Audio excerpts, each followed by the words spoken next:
strangle you. Just immediately hear your phone buzzing like, bird. It'd just be one of those old, like, U-shaped phones and just, like, a tongue coming out.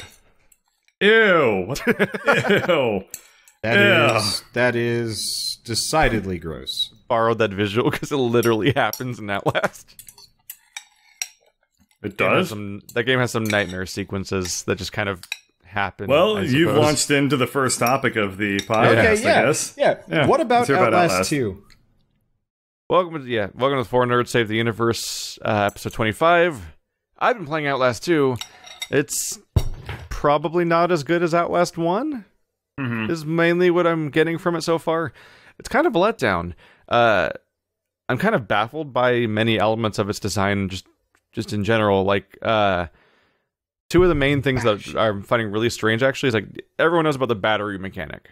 Because in Outlast 1, you have a night vision camera, and you can use it to document things, and like you point stuff at key items, and then it's like, ooh, I wrote down a note about that thing, and you can read like your character's inner monologue in text form about the thing that you found, which is always kind of neat.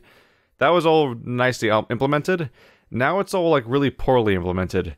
So now instead of just looking at something and having your character instantly write down a special thing about that little thing and him losing his mind as everything gets worse and worse and stuff in the asylum, now you have to stare at something with your camera while a ring slowly fills up because you're filming it. And what's really awkward about that is that a lot of the things that the game wants you to film for that stuff doesn't stand still. And if you lose focus on it, it starts over. But like if the thing you're filming is like a guy walking past a doorway dragging a body, for example, then the moment it's out of frame, it's gone forever and you can never get that note because you only held focus on it for like 10 seconds as opposed to 12 seconds. So like you didn't quite get it at first on time, or you lost focus for a second and had to refocus on it or something like that, and then it walks away and it's gone, and then you can't, and then it's just gone, you didn't get it. Like that kind of stuff happens constantly, which is really awkward. There's other moments where something's sitting completely still, but I can't tell which part of the thing I'm supposed to look at it to make the circle fill up, and then at some point the circle just stops filling up forever because it gives up forever. It's really weird. What I'm lacking, and I haven't looked into Outlast 2 whatsoever. Yeah. What I'm like missing from in terms of like context and understanding about this game is like, who the hell do you play as? Like, why? So in Outlast 1, you know, spoilers, but the main character dies. So who do you play as? Like, and are you going back? Is this a prequel or like? So how does this work? Looking for your wife, from what I remember. So to recap, what happened in this franchise in Outlast 1, you play as Miles Upshur, which is like an investigative journalist that hears about bad things happening in an asylum. So he sneaks in, and that was a bad idea. In Outlast Whistleblower, the DLC that's 2.5 hours long, which is that's like half of a game by horror game standards. Compared to the original campaign, that's like half of the game. It's crazy. That's true. It's a very short game. In Whistleblower, you play as the titular whistleblower for that asylum that sent out the notice about what's happening there, and causes Miles to show up in the first place. So it's a prequel to the original game. In Outlast 2, at this point, I think I'm like 80 to 90% done with the game, and there's no reference of any kind to Outlast 1 existing. So I don't think it has any continuity. It's just another camera-based horror game where you run around. Did they do that with Amnesia, that the different Amnesias weren't related at all? Well, there's only one other Amnesia. There might be two other Amnesias, I guess. Because there's Penumbra, Amnesia. Well, Penumbra is a different franchise. Those are 3 games. That's a trilogy of games. Yeah, and those might have to do with each other. Though. Yeah, but it's a different franchise. If you call it a different franchise, that does no implication of it being the same universe. That's a good point. So I have a gap in knowledge here. As far as I've heard, I think A Machine for Pigs was its own thing. It's basically made by different people anyway, because it was from the Dear Esther people, and kind of collaborated with the Amnesia people a bit. But the Amnesia people made Amnesia: The Dark Descent and Amnesia Justine, which is a free expansion. And I don't know if those even were tied to each other, to be honest. But my issue is I never played Dark Descent, so I don't know what its story is, so I can't tie it to other games they've made. But But for Outlast 2, I think you're investigating something about... I think they found a girl who died, and they were tracing her back to where she came from, because she was like a missing girl or something like that. And so they're going out into the woods and the mountains on a helicopter that ends up going down. Mm-hmm. And so you're just stranded there. You wake up from the crash, isolated from everyone, and I think you find the pilot like horribly maimed in like a way that was clearly not caused by the crash, and your wife's just gone. And so you're looking for your wife for a big chunk of the game, and you keep getting closer, and you even make contact with her at certain points in the game, but then like things tear you apart, and that kind of stuff keeps happening. The game's basically like a weird like religious war between two crazy, insane cults that have the most bizarre beliefs that can't even be compared to anything, really. And has she been captured because she's supposed to be some kind of bizarre sacrifice or something, or what's kind of? Yeah, she just has a nice butt. It's more or less that she's viewed as being significant for different reasons by the two different cults that are fighting over her, basically.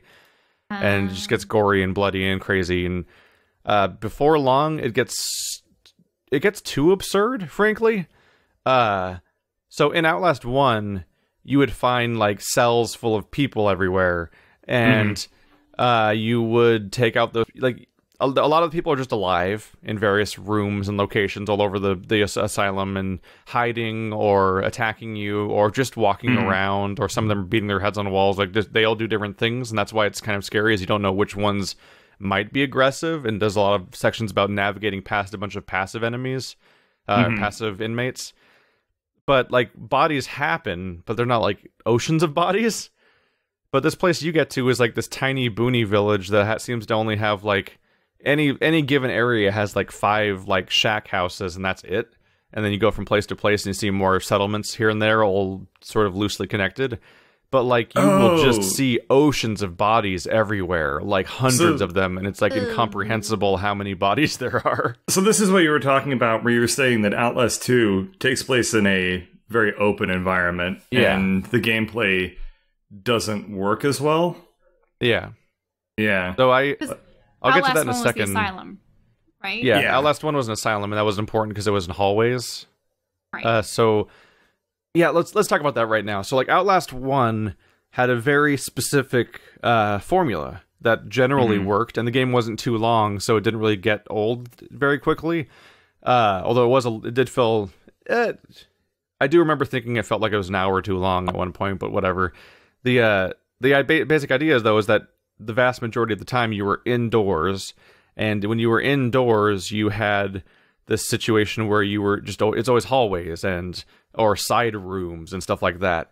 So if you were stuck in a spot where you had to get past an enemy and they were going up and down a hallway, then you would go into a side room and try to hide in the side room and hopefully not get attention to yourself, and then wait for the sound of them to walk past, then sneak by past them. And it was fairly basic stuff. And if they were alerted and you knew they were coming, you would try to hide in a locker, because there was lockers everywhere in that game, and hopefully wait for them to pass. And if you were stuck in a scripted chase sequence where, like, because there's always parts in these games where you get caught no matter what, and the enemies see you and you have to try to get away, it's a series of hallways, so you would just keep running away from the enemy. It was pretty natural to determine what that direction was and what you're supposed to do in those kinds of situations.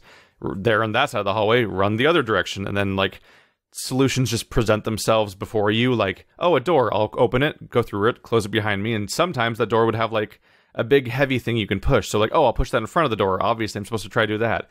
Or you'd encounter, like, a vent that you can jump up to and crawl through the vents to escape into the next region that way. Like, it was always relatively natural to figure out what to do, and it was all a matter of reaction. It was, like, twitch reaction and just, like, tension, basically, while the soundtrack loses its mind and all that shit. But that only works if you aren't dying constantly. This is a problem with horror games, is that they have an inherent way that they kind of clash with the concept of difficulty. Because if a game, when a horror game is not difficult and you're just running away, like you can make them too easy in that there's literally never tension.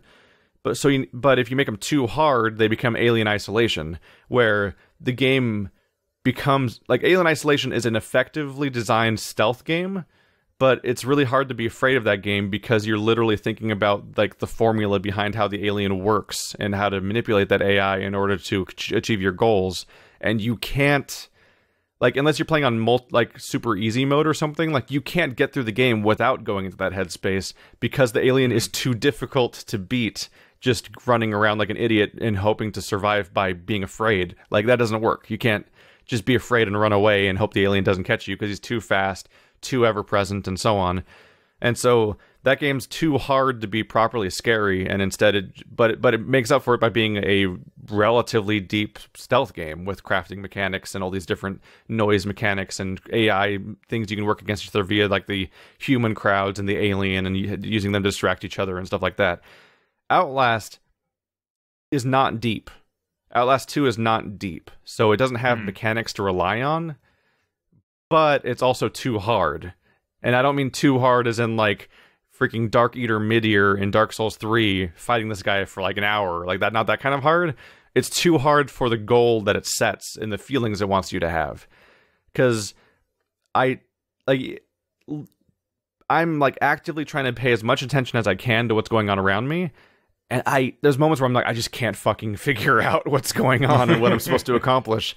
And That's the moment actually what happened to us in the first game, where we kept going on this loop where we would run, try to find a new area to get to, and then we'd have to climb up into the vent and start all over again. Didn't you two give up on the doctor segment, or did you get a little bit further than that? Just after we got our finger cut off, because it was... To be fair, after that segment, in my opinion, the original Outlast goes downhill really fast.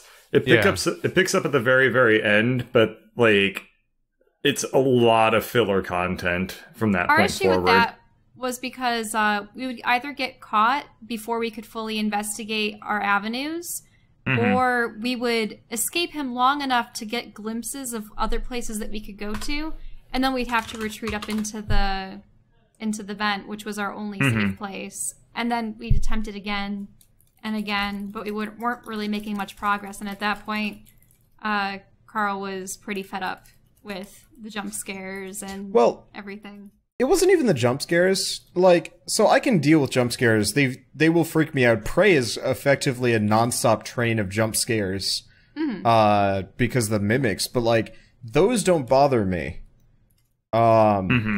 It's just the fact that it was nothing but run around and maybe look for a way out. Like, that's a very bad, confusing, designed like segment of the game, in my opinion. Like, Resident Evil 7 did the same thing, but I could deal with it because the enemy was slow but relentless, and you still had plenty of time to look around, and you had plenty of audio knowing that like this person's coming, but they wouldn't like they wouldn't sprint after you. So as long as you were just moving and like trying to find a way to go, you'd be okay.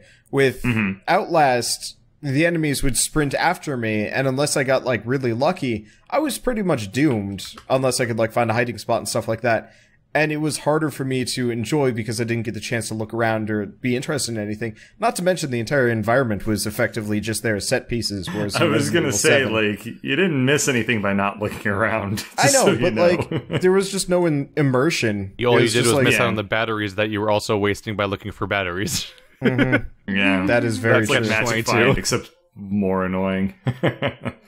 So I don't know. I was kind of annoyed about all of that. It wasn't a bad game. It just wasn't for me. And now that I'm playing like deeper and more interesting horror games. Oh yeah, I forgot the other reason why I didn't like it is I had played Keith. What's that really good? Well, we didn't. Lone Survivor. We're still like not really through. Are we trying to like change topics or no? No, I was just going to say that's why I didn't like Outlast, is because I had already played Lone Survivor, which did horror really well.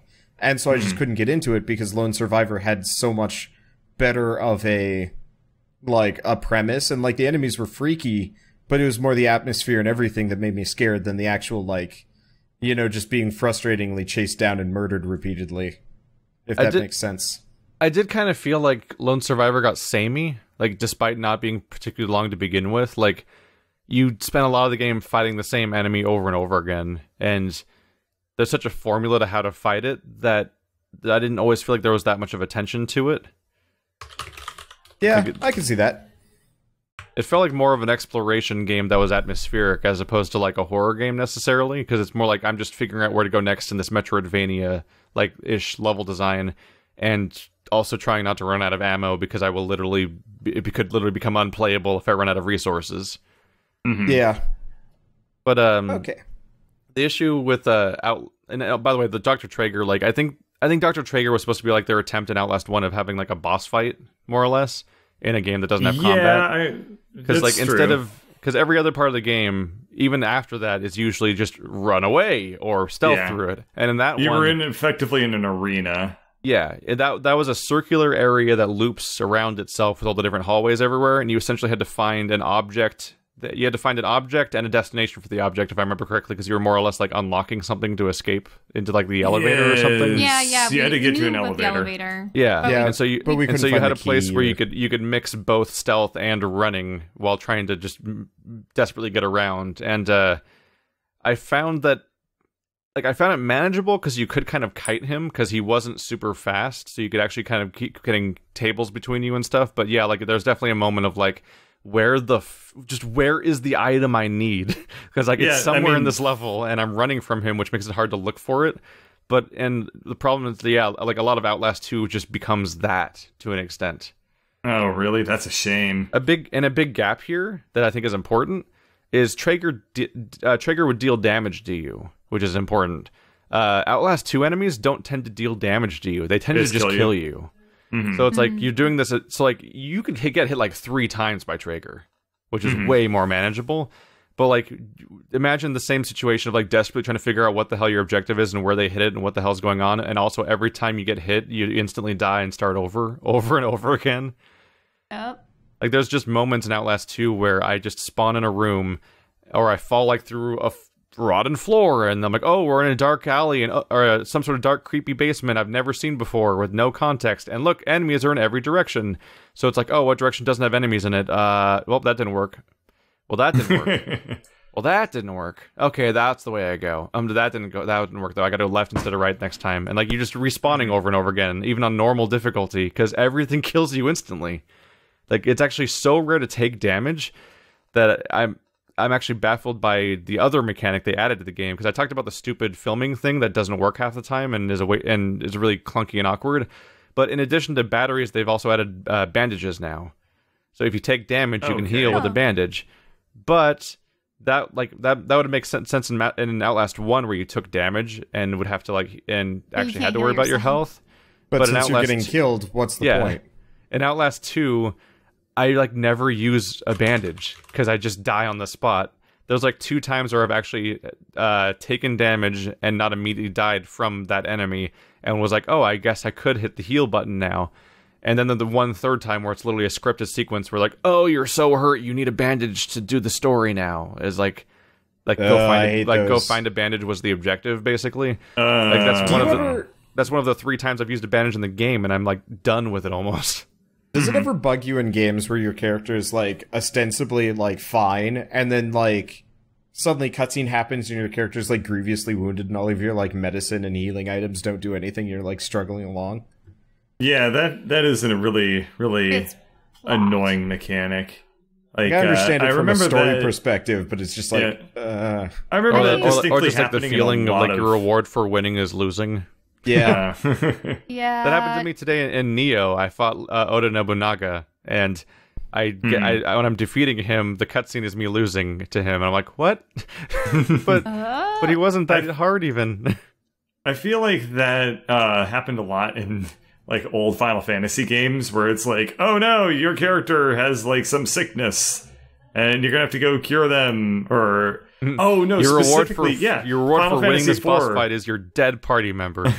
No, I mean Final Fantasy IV leaps immediately to my mind where one of the first things that happens in the first 20 minutes of the game is 2 characters get turned to stone and they become statues, and then they're just dead for the rest of the game basically. And it's that's just a status effect. There are items that you take when you fight things later on in the game that make you become unturned to stone. And Yeah, it's a hard thing to process when the franchise regularly hits you with a spell called Death that you just shake off with another item that you just use to heal people from death. Yeah, this death is a permanent death, unlike the other deaths. It makes it so that all combat and the terminology built into combat is totally divorced from all of the logic of the story in any way. Like, right. Like, it's one thing that you teleport into a magical combat screen where you fight people, but also, like, yeah, I guess you're not supposed to acknowledge anything that happens in those fight segments. Like, I think Sucker Punch, the movie, was inspired by JRPGs, basically. Because anytime anyone resolves their problem in that thing, they go into a fantasy fight in a different world that has nothing to do with what's going on. And then when that's over, that affects the outcome in the real world, basically. And I think that's how every JRPG works that has, like, the whole, like, early Final Fantasy style teleport into a weird screen where you fight things. Weird. Like, to close Outlast, like, the biggest problem I have right now with the game, because I talked about, I kind of started small and went big from, like, grievances, like pointing cameras at shit to fill up a meter, and then, like, oh, I didn't get that note for my camera, oh no, like, only matters if you care about, like, if you really care about the one utterance your character's going to say about that clip later, or like achievements, I suppose, are probably a thing for that. But like the bandages are like whatever. Like, oh, there's bandages that are pointless. Oh well, I played Assassin's Creed games before. Every single Assassin's Creed game has a new mechanic that largely doesn't matter because they already had a formula for those games before they added that mechanic. But like, it gets way bigger when you start dealing with the instant death things during chase segments, which is crazy because in the previous game, you understood the geometry of the game around you. It was these concrete hallways with doors, and like there's a formula to how it's all going to land, how it's all going to work out. You knew where event would be if there was going to be one, or where a locker would show up. But this game is like collapsed buildings and cliffy hillsides and forest and barbed wire so fences. you have no idea. You don't have like landmarks to get back to where you are. Yeah, you have no idea what your environments are going to be shaped like. So whenever a chase segment happens, which is often like a chase segment that's scripted in particular, almost always happens by you falling into a place, which is inherently a problem because then you're like, oh, I already don't know where I am, but also I'm already running from something. And so you have moments like, can I jump at that? No. Can I climb over that? No. Can I crawl below that? You know, nope. They have the entire geography like magically just like injected in their brain, so they're not slowed down by it at all. And like the game likes to have like a log tumbled over like a collapsed tree, and like the coin toss of whether or not you're supposed to jump over it or crawl over under it is like incomprehensible. Like it's clearly not touching the ground, but you can't crawl under it. But sometimes you can clearly see over it, but you can't jump over it, and like it's just a gamble which one's going to work. Boy, that sounds like a disaster. And you just run headlong into it if you choose the wrong one? Just every single time every time I do a chase segment, it's just trial and error. I just try a thing and then I try a different thing each time. And an additional thing that happened here is the game starts to feel very Slender-like at times because there are these wide open areas. Like these chase segments I'm talking about are just a lack of visual clarity where you can't it's not signposted what you're supposed to do.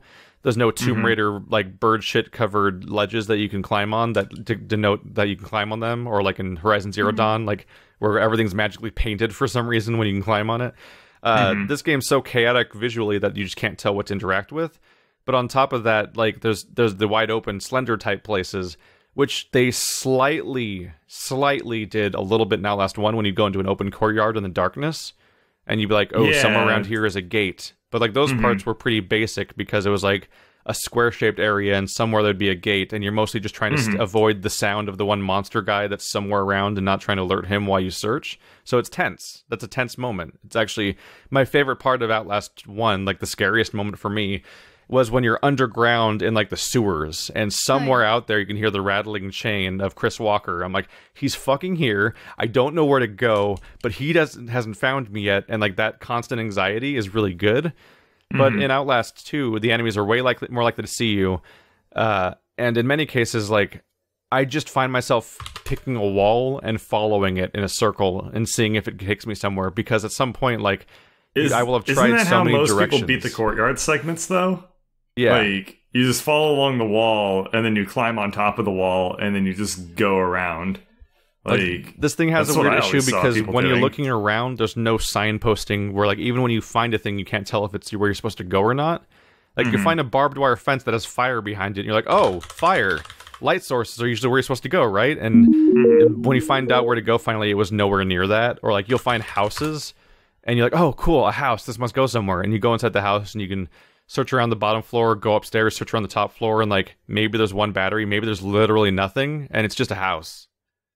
It's just there to waste your batteries while you look around, not knowing where to go. And I'm just like, the fuck? Like, you will often there's moments where, like, especially this with this guy that has a crossbow, where, like, you just spawn in, like, a giant circular area, and you just don't know which direction's the way out. Like, it feels like searching for the randomized pages in Slender, where you're like, this. I mean, it's scary. It's kind of scary the first time, but if you have to trial and error it over and over again, or God forbid have the same scenario repeat, like, it's just not as interesting. And so, like, it's definitely just a game where I'm just like, try this. All right, I'll try going this way, and you just kind of just keep looping until it works out. And it's weird because they have probably had more money and more experience to draw on, and more of a template on how to make their next sequel, and they just, like, didn't. So it's like they didn't know what made their first game work. Like, I'd be surprised if I found people that thought this one was better than the first one. I mean, I have some people that are saying that they prefer Outlast 2 because they think the story is a lot better. Which, I mean, it sounds like there was a lot more tooth to the story, at least based on what you were saying. Like, with these factions, like, it feels like they put a little bit more into their world. But I just wonder if they build the game around the story at that point, as opposed to the other way around. Didn't we discuss this another time? So no, this sounds like news to me. Yeah. Have we discussed this idea? We talked about it last time. I love-hate the story. You love what? There's something about the story that's... the story. Yeah.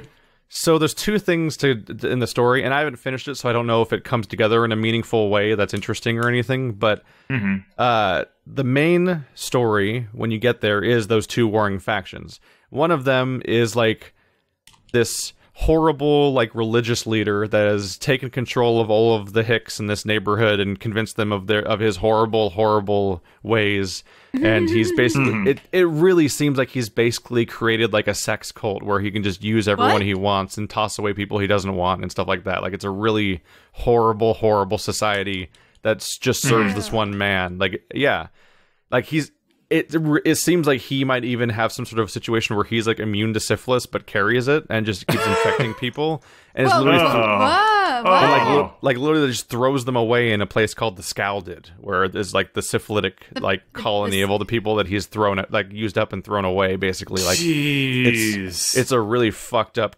faction. Whereas the other one is, like, the rebel faction that are, like, the paganist group, where, like, you inherently want to think they're going to be better because they're not him, but they're still really shitty. At the very least, they're violent, which is enough of a problem, but they're less disturbing at the very least. They seem to be weird mud men or something, they're always just covered in mud and have sticks sticking out of the mud that's on them, and they tend to stab you a lot, so you don't get a good look at them. Do they just want to, like, revert back to nature and stuff, like, man, live amongst the trees and stuff? I mean, considering who they're up against, I think they'll take anything as an improvement. I think they're primarily defined in their rebellion against the other group, basically. But the part of the story I don't like is the moment your protagonist starts experiencing trauma, he starts having these weird flashes back to when he was in school. It's like, I don't think it's even high school. It's probably, like, elementary school or something. He flashes back to, like, being at his elementary school with all the lockers and little kids everywhere. But it's just like, was he being bullied? Well, it becomes clear almost immediately that a girl he knew in elementary school killed herself. Oh, okay. Like, via hanging. And so he just keeps hallucinating, going through the dark halls alone, and sometimes he'll encounter the dead girl, or sometimes he'll encounter some sort of horrible, weird, like, Silent Hill style monster that's completely not a real thing, but, like, some sort of, like, amalgamation of, like, tongues and limbs and shit that will just kill you violently because it's a nightmare monster. And And what's really jarring is that you will teleport between those two locations constantly in the story. And it's like it's cool like once or twice, like, oh, you climb this wooden ladder and you get to the hatch on the top and you open the hatch and it's you're in the pool area of the school now instead of the like nightmare hellscape that is the main game, and you'll just transition between them fluidly as if it's one environment.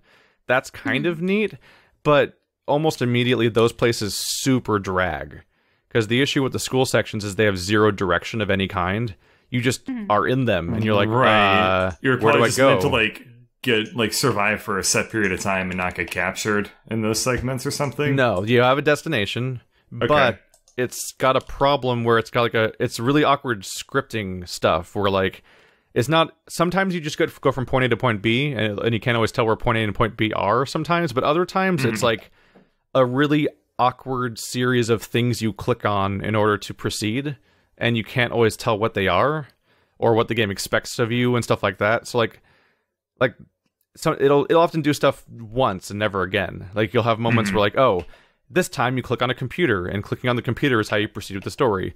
This time you run from the monster, that but sounds also really frustrating. But also you have to hide in the locker on the left side, which you've never ever had to do before. It's literally the only locker in hundreds of lockers that doesn't have a lock on it.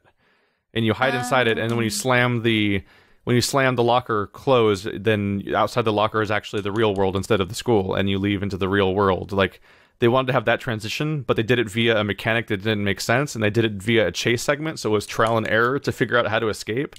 Because oftentimes when this monster shows up in the school world, you'll just start running in every possible direction, and then dying, and then trying the next direction, then dying, and then trying another direction, and then dying. Like, completely arbitrarily, because we're using the same location over and over again and just locking and unlocking different configurations of doors, you can't tell which doors do and don't open. And it's almost always lit the same way. So like the lighting effects of like Outlast 1 aren't really guiding you of like where to go and where like what places might be your solution and stuff like that. Like in Outlast 2, the school almost always looks the same, so you just wander halls at random in order to get where you're trying to go, and it mostly just feels like padding, because at some point I swear like 50% of my playtime is spent at the school, and it's just one location repeating. And it's like, it's not real interesting. School. It just makes me wonder if they had multiple ideas for like plot or setting, and they're like, oh, well, these are both so good, why don't we just incorporate both of them somehow? Oh, and then also the fact that you said that the majority of the new game doesn't take place in any kind of enclosed space. It's mostly like open courtyards and stuff. So maybe they're like, oh, well, we need to use the locker mechanic from the first game, but where can we? Oh, let's have him, have high school dream sequences. And I'm not sure. It might be a little bit hard to infer that much, at least based on what Keith's told us so far. The school sections are baffling because of the fact that like that's what they already did well before, was internal locations where you run from a thing. So it's baffling to see them not do it right here in a game that is the sequel to that. And like, but I think it's because they specifically just made a school that every school level will take place in, instead of making levels for what they wanted to do. But it's like the school sections just exhibit every single flaw the game has to the nth degree, and they just drag. Like at some point, there's just way too many of them. They're too long. And nothing is accomplished in the vast majority of them. It's just building up to some sort of jump scare against involving a monster you don't have any concept for the meaning of, and like so it only hasn't imparted any like knowledge pertinent to the character that would actually play a role in the current story. Like I've basically found out, no, not in the current story so far, and unless the ending ties it together. But like so far, like the monster will show up sometimes. The girl, they keep using the imagery of the girl being hanging.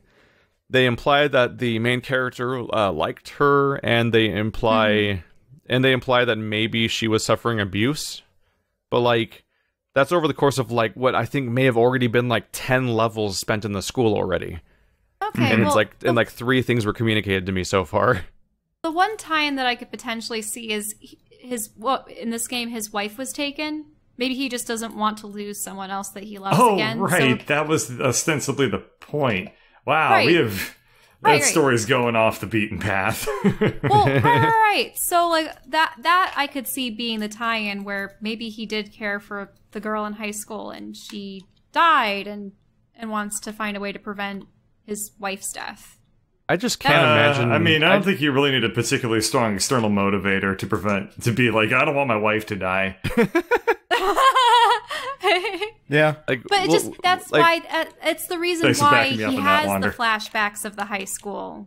But Because like after a certain point, it's just too much. well, yeah, especially because like, so this random other girl it's died. like spending 3 movies explaining how Vader went dark.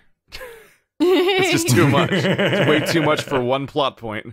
Mhm. Like, we'll see when I get there, but I'm really having trouble imagining the payoff for this storyline being worth just how much time is spent being sidetracked there. Because it's like half the game. It's way too much. If it was a character we legitimately cared about, and we cared about his trauma, sure, but it sounds like his trauma takes place more than his actual character development.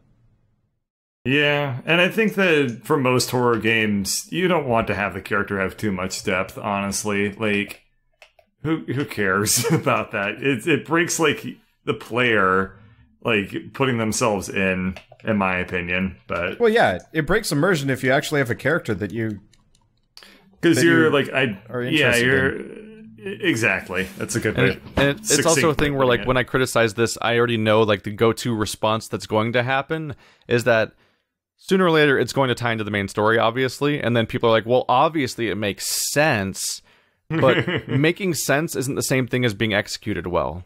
Like, I mean, technically, behind the scenes, when you have all of the plot points on, like, a bullet list, the plot of Final Fantasy 15 makes sense. Yeah. And it's a nightmare garbage storm. It's still badly done in every conceivable way, but it technically makes sense. well, Funny, isn't man. the issue with that too? Didn't they explain a lot of the backstory of the characters through? Well, I mean, arguably the biggest event for Final Fantasy 15 is, you know, the city falling in the very beginning, and they had a movie do that off camera. Yeah, Final Fantasy 15 It's like the part of the show, story don't is a war between 2 nations in a way, where the first nation falls off camera in a movie you have to watch separately, and the second nation falls off camera and that's During never visible anywhere that you can ever watch. It takes away all agency away from the main protagonist. Like, Everything just dies off screen, including the world eventually and all of your friends. Just everything in Final Fantasy 15 just always dies off screen. It's a good thing you're not the protagonist in that story, but let's not go back into that long-ass discussion. Yep. Okay. Blah. Stand by me. Can we talk about Prey? Go ahead. It's fucking good. Second favorite game all year after Hollow Knight. Puts everything else to shame. Pretty much. Prey is good. Zelda. Prey is fine. Oh shit. You just said it puts Zelda to shame, you monster. Shit. I've been playing Zelda so long I forgot it came out this year. That's kind of a good thing. Yeah, I suppose so. Yeah. Okay, so maybe third. It's a hard sell. Probably third. It reminds me of when know. I played Witness in January of that year, and I was like, I gotta remember this all year for when I'm trying to think about what my favorite game this year was, because it came out in January, and I know I'll forget. Yeah. Think about I it. can barely discern one month I think to I'm the still next. going to maybe put Prey above it. So I like Zelda. No, I just took umbrage with you saying that it puts it to shame.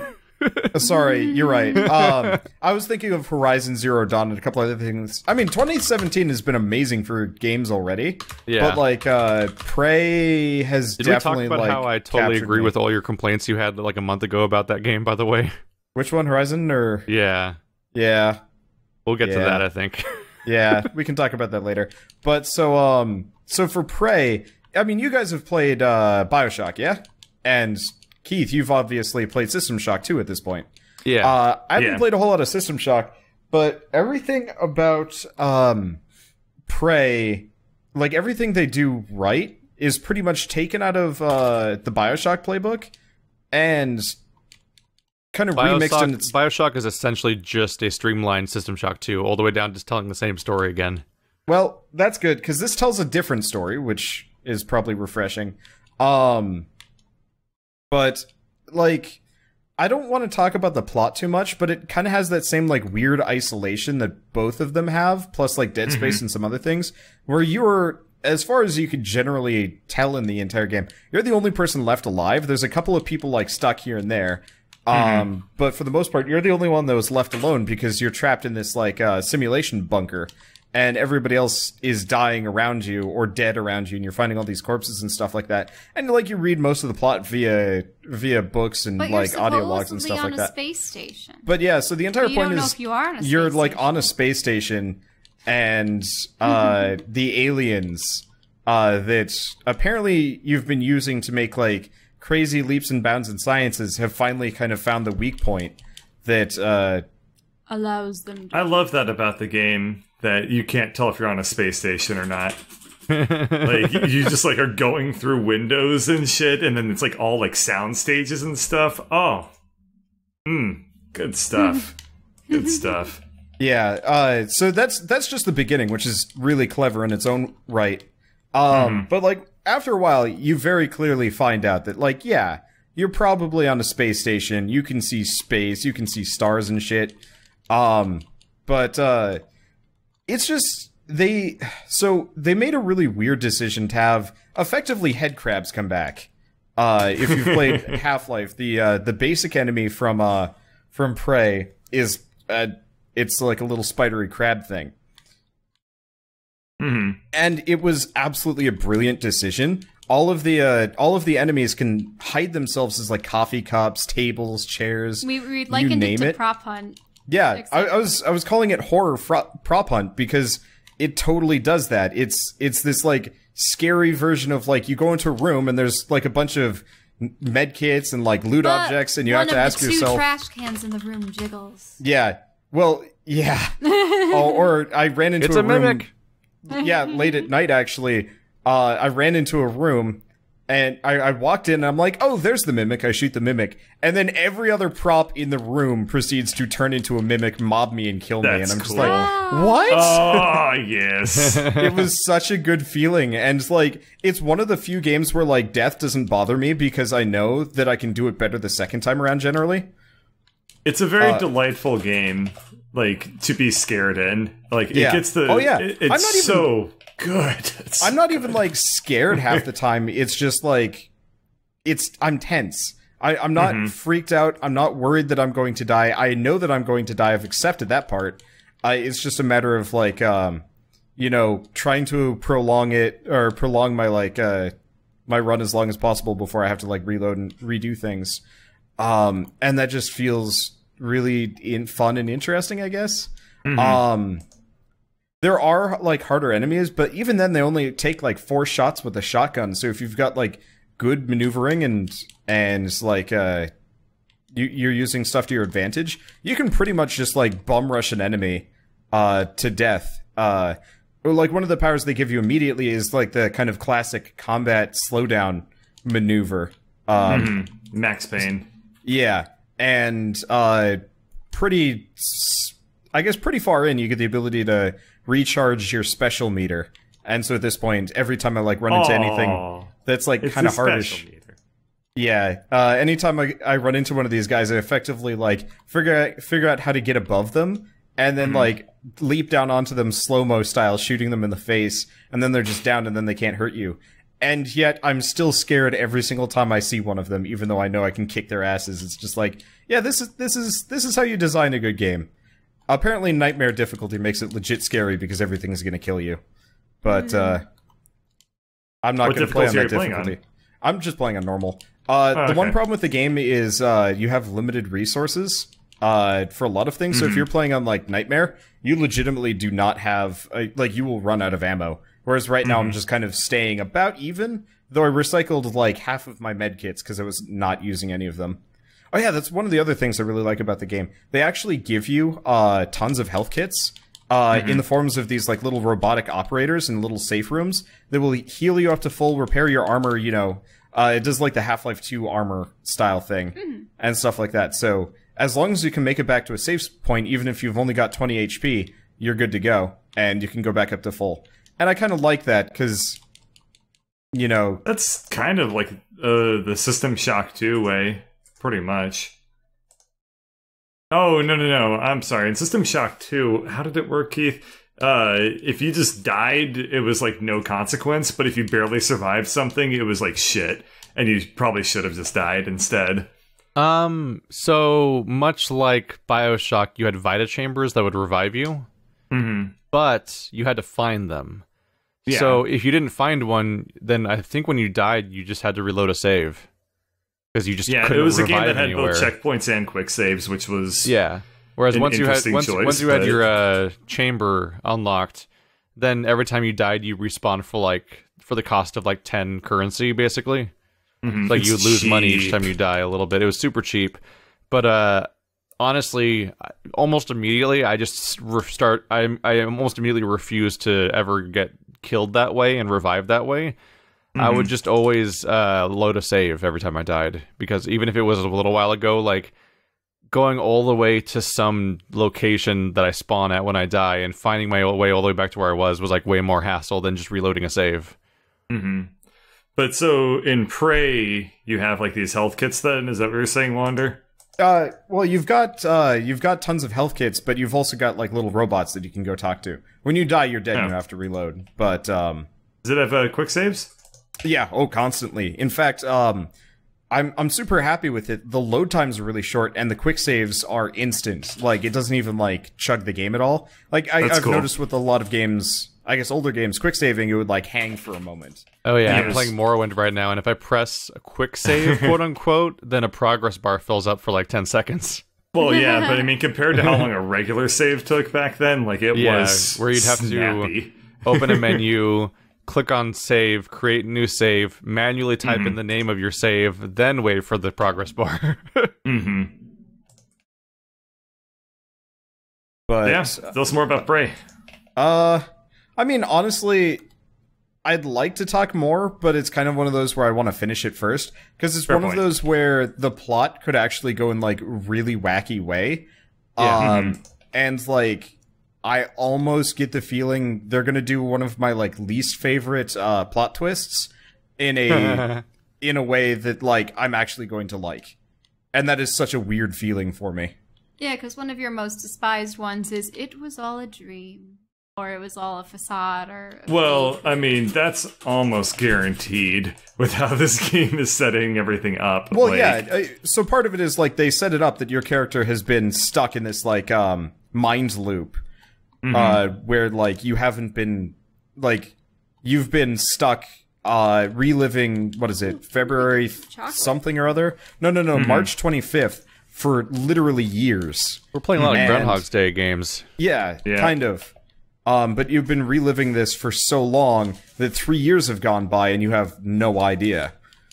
Yes. And I think that's really cool, especially because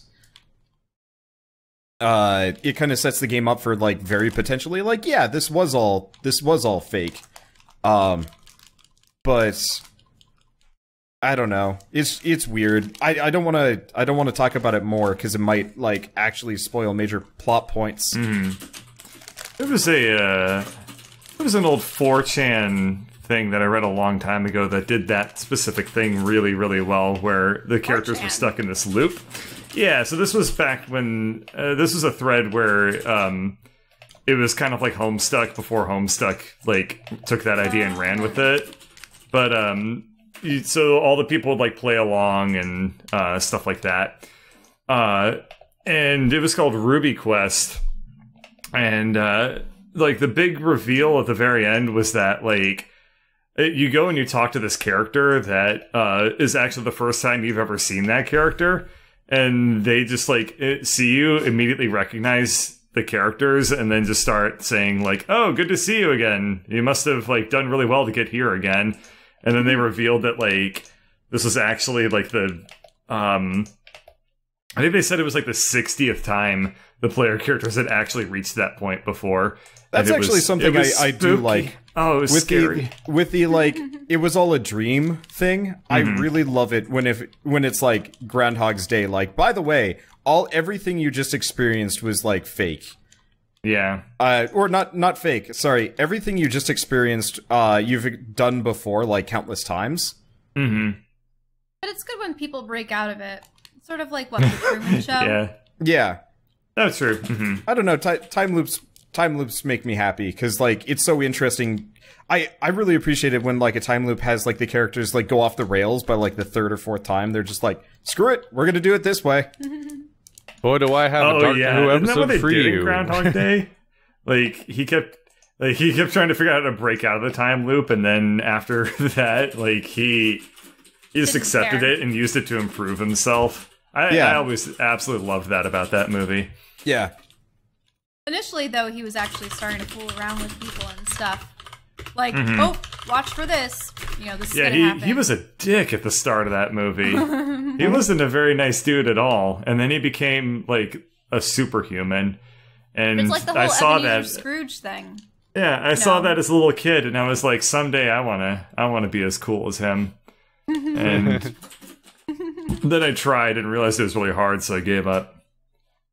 What was cool about him? Yeah, the important thing to do as you grow up is just compromise your ideals Yeah, pretty much. and just sort of just generally give up. We're old, by the way. You know that? We're all really old now. Yeah. We're ancient people. It's weird. So today I had the Not crushing. really. Today I had the crushing realization, going through my Discord chat, that it's full of all these little teenagers, and I Yeah. realized that teenagers nowadays were born after the Matrix came out. Wow. Okay, yeah, that hits me. Exactly. That's like normally the number game is like, haha, drive that stake into somebody else, and I don't really feel it. That one specifically, I'm like, oh fuck. 'Cause, yeah, that was It's sort of like when my mom was talking about how she took my uncle to see Star Wars in theaters. Yeah. Like, to be fair, we do have people a fair bit older than us making fun of us in my chat right now. Yeah. So Hi, Omni. It's one of those things where like the funny thing happens because like in my generation it was pretty normal to not get Star Wars as like why it was different or special or anything like that, and now kids and teenagers don't get the Matrix. Like they don't understand that like Really? everything changed. Oh and like man, don't tell me that. like when Matrix came out, action movies changed. That's true. They Forever. got so much better. Like the Matrix did for action movies what like the Pixies did for alternative rock, where they wrote new rules that everyone follows even if you don't know that that's where they came from. Like this shit where people like do these crazy it was Kung the end of fu. the action hero. Like we no longer have this big brawny American dude that's going to shoot you with a Gatling gun. Like we always have like a these hacker. like we have all these like these like suave characters, or these like really fast agile characters, or like these people that are going to outsmart the problem, or we have the idea like characters that have this grudge against each other, and now they're going to like sit down and monologue fucking philosophy at each other from across a room. Like all this weird shit just didn't exist like Suicide a few Squad. decades ago. There's all these weird elements of action movies that are just super common that just didn't exist. well, actually, now that I think about it, weren't a lot of like 50s and 60s films? I mean, look at like You're the James only one who knows Bond anything action- about those movies. This group. Think about the instances in which the hero would encounter the villain. There were tons of monologues back then too. They weren't quite as cryptic, nor was there a lot of like combat in between, and the villain surely wouldn't fight. But There's a lot of fundamental that. style difference, like the though. noir or the spy films, that kind of deal. That's talking, but it's a completely different type, basically.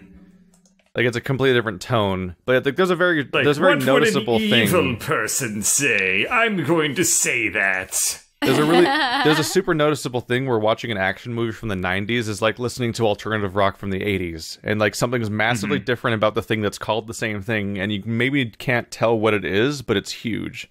I mean, it's like listening to old school hip hop, like from like the like 80s or like early 80s or something like that. It is actually absolutely fascinating running across a movie from the 90s pre like CG being a huge thing. Like even prior like Star Wars like action movies and stuff like that. Like what was I watching? I think I was trying to watch like one of the Rambo movies, and I was just like, this is hard to watch. Also, I'm trying to think back to the Like- late 30s with like Errol Flynn and stuff. You know, like the Adventures Again, of Robin Hood and whatnot. You know way more about this than any of us. Well, like as they came out, but- like Star Wars, Jurassic Park, and The Matrix just changed everything as they came out. Yeah. Like Oh, that Jurassic that Park? was huge. Yeah, Oh, Jurassic absolutely. Park. Oh, I that basically love Jurassic Park. Jurassic Park do and too. Jaws each respectively like had massive effects on the direction of like the Hollywood blockbuster and the summer blockbuster and like how you make those kinds of movies and how you structure them and stuff like that. Like there's just a thing where like at the time, even if you don't notice it, if you watch stuff before and after a certain date, you see huge differences. Honestly, thinking about it, it might Jurassic actually. Park- I might say Indiana Jones might have had some amount Probably. of, because now that I'm thinking about it, like a lot of the Marvel movies kind of follow an Indiana Jonesy Oh formula. yeah, well Indiana Jones more being than a trilogy anything else. as well. Yeah. Anyway, continue with what you're saying. Sorry. Right. I think the interesting thing about Jurassic Park was in a lot of sci-fi films prior, they would have the scientists investigating, you know, this new anomaly, discovery, That's yada yada. true. Yeah. And then they would have to fight some kind of monstrous creature and whatnot. But Jurassic Park sort of brought that kind of science, but into the modern day was something that was potentially achievable. I don't know. We're probably not going to be able to get dinosaurs anytime soon, but I know that they're... DNA. That's actually sort of not true. Isn't there that one laboratory that's working on creating a woolly mammoth right now? Well, no, that's what I was just about to say. They will be able to do at least Ice Age I see what you're getting Wildlife. at. because Yeah. they still need, I think, more information. I think it's unfortunately a little bit too spliced, but they even addressed that in Jurassic Park by saying that they had to add extra DNA from frogs and existing reptiles, which is why the plot went the way it did. I always liked Gender swapping. whenever my exposure to like really old sci-fi movies is entirely through Mystery Science Theater 3000, and I think my favorite scenes in those movies are always when they get the scientist, because it's the same character every time. You know, they go to like the Sometimes played by the same University of actor. probably, but you go to like the character's like, we need to go to the university to talk to and get them to examine the sample. And then there's always just this guy in like a lab coat, like surrounded by beakers. That has So- It's just basically like, already- I've never seen anything Usually like this. That scientist assisted is by already, a like- young woman who is Always assisted by a either young woman. who's sometimes their pretty. daughter, Yeah.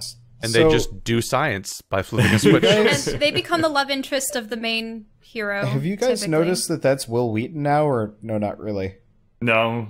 But What that is would he- be Anytime What has he Will- been in? He's been a villain in more recent Yeah, so things. whenever Will Wheaton shows up, he's like the vaguely science-y, kind of sinister, like bearded dude that shows up for like a mini arc or a what season and then he's about gone. him suggests I that? don't know. It's just he's typecast himself that way.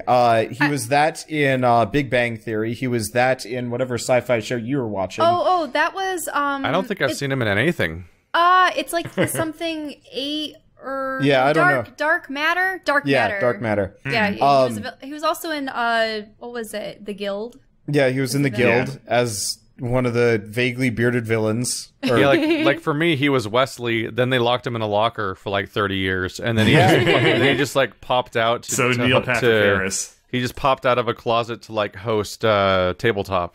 And Yeah. that's his Oh, entire yeah. career, from my perspective. Yeah, no, he acts in seen none of the television things. shows now, and he's randomly just this, like, always kind of typecast as the same, you know, kind of intellectual, nerdy guy with a really weird beard. And that's just, that's that just is him. weird It's to me. odd. Yeah, just like it's always the same character, and he's just like, I've never seen anything like this. I don't know, blah blah blah, and then it's just like you're gonna have to go into the caves with a stick of dynamite and blow them up, and then that's basically the rest of the movie. And Tachyon then particles. they go to the cave. It takes them like 35 minutes. And then you just see like the weird like clay animal puppet thing that just goes like and then they blow it up, and then that's the movie. It was actually interesting seeing remakes of all those old films, whether it be War of the They Worlds remake or them? The Thing. Yeah, The Thing. You know, the 80s The Thing was after the 50s The Thing. And Oh, shit, you're right. And then there's yeah. also a 2010s The Thing. Oh. and Yeah. Or They everyone haven't- already, much like RoboCop and other remakes, everyone already forgot that one happened. There was It's like a the RoboCop Thing total- remake. Yeah, The Thing, Total Recall, and RoboCop are like everyone already forgot all of those remakes happened. Oh yeah, I had to show all my friends the original Total Recall because Arnold Schwarzenegger and That was one of Aaron those Stone. cases where when I saw the remake, I literally just had to go home and watch the original one immediately to like cleanse the palate. Cleanse it. And it was interesting because I really did enjoy the new Mad Max, but my friends coming over to my house to see our old VHSs of the original ones, that was fun too. Pretty much they always come over to my parents' house to see our old VHSs of anything that's being remade. It's like, here's the original version. You're basically a museum. Yeah, I suppose. It'll have be we- a sad day when VHSs start to deteriorate. I don't Take remember. a Have we long taken time. this? Have we ever done a question or a topic about like what do we want to have never be remade? No, we never had that as a No. question. Now, Like, for me, remade right on because top- it would be right on top bad, is or Dark remade Crystal. because it would be good? Yeah, I mean, pretty much anything from Remakes always make the thing bad. It's Yeah, always- exactly. Yeah. I prefer them. I prefer like spiritual sequels, like people kind of taking similar elements and remixing it, like Prey, for example. But or the Bioshock Dragonheart or whatever. sequels were terrible. And granted, Which a lot ones? of people Dragonheart. Dragonheart. I like Oh. the original Dragonheart, but people could argue otherwise. Really, it was Sean Connery that made it. You One know of what the I best want? Dragons ever. I want to see them remake all of the Disney classics. No, They already are. Yeah, No, it's no, like no, They're actually, already doing that. Was that the joke? Yeah, well, oh, that's true. They are. They are doing like live. No, I want Beauty them and to the Beast already They're doing a Yeah. live action Lion King. How can they do that? It's just going to be 3D animated. They just get like a fucking lion. It's Well, just that's like it's just like stock footage of like safari lions with voices over them. That's the thing. They Yeah, used to do like Honey things with Badger. live animals like Homeward Bound, but I think they're going Jungle Book I just- way of having highly rendered 3D animals. Yeah. At which point it's like it's I still just like the animated. idea of having. Oh shoot, who's the guy that always does the nature documentaries that has like the really famous David Attenborough. Yeah, David Attenborough just being like, and then Simba ate Zazu. Oh, Shit. them with the ants. Yes, yes, That's fan. not according to the script. Or actually, maybe Fuck even it, I'm better. old. Yeah, maybe even better. What's his face from the guy that did the kind of like vaguely Morgan Freeman, like 10 facts about the oh shit. Do you remember What? Z Frank? There we go. Sorry, I was distracted by the fact that someone Like had Z. actually Frank suggested doing a it remake instead. of That'd the be movie great. Them, and that's the one Oh. with the giant ants. David Attenborough giant is dead, ants. I believe. Oh yeah, didn't he die Also recently? From the 50s. Did he? I think that maybe that's why people were naming the boat after him. No, he's still alive. Yeah, I was gonna say the only He's- I read a headline the other 1926, day he's that 90 he was years old. He's old as he was shit though. he's having hearing problems. Yeah, That's- but no, he's still alive. Yeah, He's the because he oldest. just finished filming a thing. Anyway, yeah, I want them to remake Mulan, but I was saying, what do you want? Not want to never get remade. right, Yeah. I want them to remake Mulan where like it's all 3D animated and But- like Mulan is like actually like an 8-year-old girl and like they go on like And zany she has adventures. nightmares where they talk about sewing buttons over your eyes. The only way I would Ooh. accept a remake is if they took all of the audio and then just did the 3D models. Because I actually really like the Frozen Like Tangled a Game 3D Grumps style. animated, but for a movie. Just no, reanimate the Yes. exact same So- movie. Yeah. I would thing love is- that. I actually saw over my little vacation back to New York. I saw the new Beauty and the Beast, And growing up, Beauty and the Beast was one of my favorite Disney movies, probably the favorite. And because I had watched it enough, you know how you can pretty much guess at the next lines, it's sort of memorized.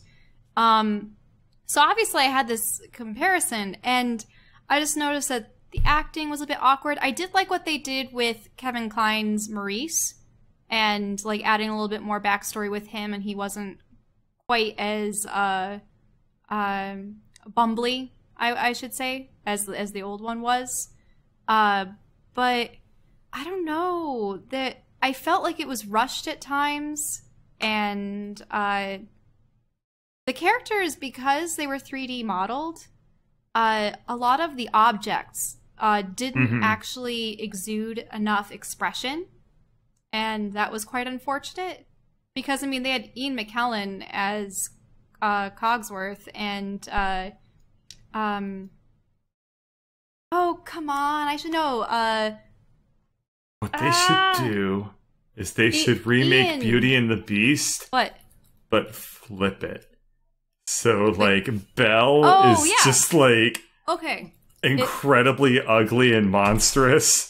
Beast And is the just the only Beast human. is- Okay, so if I Becomes wanted to I Am see, Legend. if I ever saw like a new kind of Beauty and the Beast movie Legend. made, I would want it to actually be a rendition of East of the Sun and West of the Moon, because it's a mixture of Beauty and the Beast, Eros and Psyche, you know, like the old Greek mythology tale, and then have a troll queen. The Beast Prince is actually like a massive polar bear, and the female character actually has to save him in the second arc from the troll queen. So, yeah. Yeah. So does anyone have any serious questions or answers? Because I just thought, like, my answer for things to remake was I was just like, I want to see if I can destroy everyone's childhood. I think I did okay. I mean, the question was, what do you want to not get remade? Not remade. Yeah, it would have to be really nice classics that just couldn't be. I'm trying to think. It also wasn't even an audience question. It was just a question I asked in response to the topic of remakes. I mean, I just don't want them to ruin Dark Crystal ever. Yeah, Not even movies, but I'd hate a Half-Life remake, which would never happen to begin with. But also, like, that would probably be really weird. AAA It's studio called Black remake of Mesa, dude. Half-Life. It was It's actually pretty fun. episodic. It comes out 1 hour per 5 months. Oh yeah, I forgot about Black Mesa. Shit. All right, well, let's throw that out the window. What other games? Yeah, Black Mesa was really good, actually. I never played enough of it. I saw you playing it. I was like, oh, that seems neat. I think there's a difference, though, between, like, a AAA studio remaking something and a bunch of fans being like, we need to remake this. The fans will pull out the stuff that's generally, like, the stuff that really makes something good, I think. Yeah, it's not EA. Yeah. My problem with AAA remakes are they almost always feel like a cash grab. And, like, a bad one. Like, Ratchet and Clank did the remake lately, and it wasn't bad, but it felt soulless. It's You know what they soulless should because the do? movie's terrible. Yeah. And it's a tie-in We've had for a this- movie that's terrible. Yeah, we've had this discussion before where really it's just tiring that there's nothing new coming into I'm Hollywood. so sick of the Spider-Man remakes. I hope this new one is going to be good, so we actually Hopefully it'll be don't like the have final another. canon of it, because we've Yeah. seen, Hope what, so, 3? too. What they should do, okay, so you know how people looked at Harry Potter and then they like made Quidditch into like a real sport and they played that a lot? What they should do is they should do the same thing with John Madden's NFL.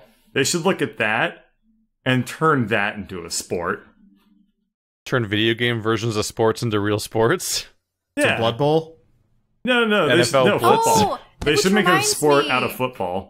Aren't they making a new version of Rollerball? Or did they actually already come out with a new version of Rollerball? They should make a sport out of NBA Jam, where every time anyone gets the ball, they just throw it at the fucking hoop again. The sport out of God, what was that? Like the old Sega Genesis NBA game where you could only control 2 people at a time, and it was just like slam dunk contests. And the two characters like run together, kind of. Yeah. Almost like they were the people on a foosball table. That was like I think that was the inspiration for early sports game, was to make them play like foosball tables, where your team would just kind of awkwardly run around as a grid that you were controlling simultaneously, and just weird shit would happen. I'm not entirely sure. Wait, I think the game you just accurate or not, because they had another sport called basketball that they probably based that game off of. Wait, I think the game that you just described was just the game I was talking about, NBA Jam. Yes. God damn Oh it. shit, they did do that. They did just pick it up and throw it back. Wow. Oh, I know good movies that shouldn't be remade. Any of the Ghibli films? Well, duh. They're timeless. I mean, anything that's 2D animated almost pretty much doesn't need a remake. But then Disney's doing all their live action stuff. It doesn't need a remake. They're doing it anyway. Like, real life things. I wouldn't mind seeing a remake of shoot, what was it? Titan AE. Just because that early 3D was atrocious. Well, Titan AE could actually translate into a good live action film. But that's because like the film like had a great concept and potential, just didn't quite hit the emotional chord. People are talking about Tremors. There's been too many sequels of that. Ass blasters. I love the giant flying ass blasters. Those are the funniest villains. When are we going to do our commentary seen in tracks any for the game. entire Tremors and Starship Troopers franchises? I mean, I'd start with I used to Starship never Troopers say 'cause game I'm when I was interested talking in about. this. Oh. I'm ruining people. Yes, but it's funny when you ruin people that aren't me. Nope. Suck it up, The bird. real problem when it ruins me. I'm infectious. I like the Tremors movies, honestly. I find it hilarious that aside from Kevin Bacon, most of the like other members of the cast had at least made appearances, and then the guy that had his whole arsenal and was the like in movie universe husband of Reba McEntire. That was one of her first like acting roles before she became like she'd probably already become a huge country singer by that point. Probably, but in yeah. any case, wasn't he pretty much a consistent fixture of the sequels up until maybe the fourth? There's been about 6 Tremors movies now. Yeah. There's been Sorry, so I'm reading many. about like what Ron Underwood has done since Tremors. Is he he's the director. Oh, okay. He does a bunch of TV stuff. It looks he does like special appearances on like a lot of different things. But yeah, it looks like he didn't really hit it out of the park so much. Like 1990 Tremors, 2002 The Adventures of Pluto Nash. Ooh. Oh. Oh boy. I don't know if I've ever seen Boy, that. oh boy, oh boy. Oh, Shell, you would love The Adventures of Pluto Nash. Okay. You and Wander need to watch it. This sounds like a trap. Okay, we'll keep that in mind. This sounds like a trap. No, I've already even forgotten. okay. Even if you can't get Wander to watch it, Oh. you should watch The Adventures of Pluto Nash. Oh. I've Okay, so it's seen Eddie this. Murphy. I don't remember shit about it, but I remember I probably it. remember the trailers for it.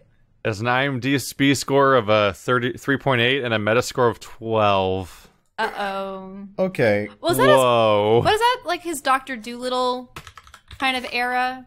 What? I Has- think so. Yeah, that was What has definitely the Murphy peak, been or up not to the lately? peak, but A I don't 38 know. from the New York Daily News is the highest score that Pluto Nash has ever received. But yeah, no, that was definitely. I think The Adventures of Pluto Nash was probably what like sunk Eddie Murphy, because he was like on an upswing for a while. Then he started Shrek- that, and it was Shrek. done. Oh yeah. Shrek took Eddie Murphy out because he made so much fucking money that he just didn't need to Well- care anymore. Wasn't Pluto Nash after Shrek? No? No. No, Yeah. Shrek. What was it? Shrek. Shrek Oh, is that was 2001. 2002. Pluto I Nash is Spy, 2002. Showtime, Daddy Daycare. Oh. I guess Yeah. you're right about that. I'm just thinking of Shrek 2, Shrek 3, Shrek Forever After, Shrek 5, which is going to be 2019, 2020. Not to mention the side. I think I've only seen the first Stuff. 2, and I couldn't care. Yeah, to I watch feel like I anymore. chose poorly when I never watched past the second one. I mean, chose correctly. Yeah, you did a good job. I think I tried watching the third and it was terrible. The second one had like one or two moments that were okay, but then it ended. Ugh. It's interesting looking back through the careers of various actors and seeing what kind of roles they've See, taken I on. do that, and then I end up on I don't know how. I don't know if it's that tropes. interesting. I think it's mostly sucking us back into the IMDb hole again. Yeah, it pretty much is. We have to pull back. This happens like once every 2 or 3 podcasts. We just have to escape the IMDb hole. I Wasn't always there one just get podcast stuck where on. all we did was read IMDb to each other. Kind of, yeah. Yeah. It's like, oh wow, that guy was in that, and that was the whole conversation repeated. So I'm curious, Bird, do you know? I Shrunk the Kids. What? Bird, are you aware of like Okay, how? yeah. I can't talk over this. Sorry. It's fine. What were you asking me, Keith? I was curious if you would know, like, what happened with alternative music. I kind of brought this up earlier. Like, what changed between the 80s and the 90s? Alternative music is such a nebulously defined thing, you know? Like, it's really hard to say. Probably computers. Oh, was- yeah, it was just a definitely weird- the electronics. It was just a weird thing where, like, first alt rock changed, and then it started infecting pop music, and basically Yeah. every chunk of music in general from that point on, and it just got weird. Part of it is, Keith, we had computers, so bands didn't need to be the band.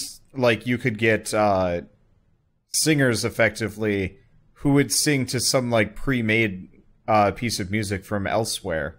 And I think that kind of took over as, like, one of the main reasons why music changed heavily, was, you know, you had a bunch of really good... So what I'm actually hinting at is loud, quiet, loud. Oh. You know what that is, Bird? Isn't that like the formula that like is most typically personified by Smells Like Teen Spirit and stuff like that? More or less, yeah. Like there was the Pixies started doing it, and then more or less Nirvana put out an album that was so fundamentally similar to a Pixies album that it actually had the same chord progressions and structures in its songs. Like it got that weirdly specific. Well, I mean, the Pixies was like absolutely the biggest influence on Kurt Cobain, I think. Yeah, He, and, like, he says that quite a bit. Like this came to Said it, mind. This came to mind because of the fact we're talking about like how all those different specific movies changed their genres when they came out and stuff like that. And so I was thinking about what happened to alternative rock, because if you listen to alt rock in the 80s, there just isn't any loud, quiet, loud, and then it just suddenly started happening, and now it's starting to affect all of pop music and just goes everywhere. And what that is this weird thing where basically when the verses of the song are playing, you'll usually just have like drums and bass guitar and soft singing, and then when the chorus comes in, suddenly the guitar starts going in with like really heavy chords, and the singer's significantly louder, and so on and so forth. So like you really hear that with like In Bloom and Smells Like Teen Spirit. Well, Wait a minute. That sounds. I'm actually playing through a lot of Elvis songs in my head right now because I grew up with a lot of that, and the chorus lines definitely were louder.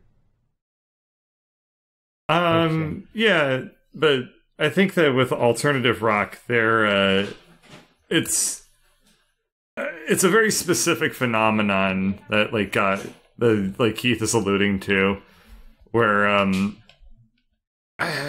this is like a topic that I only kind of know a little bit about, because I'm not actually too big of a fan of like alternative rock from the 80s or the Pixies, to be totally honest. I was just like, I'm gonna poke the music person. Yeah, but I think that like with like this idea of like loud, quiet, loud and stuff like that, it was different from like rock and roll, because in the 80s we had a lot more noise music influence in it at that time.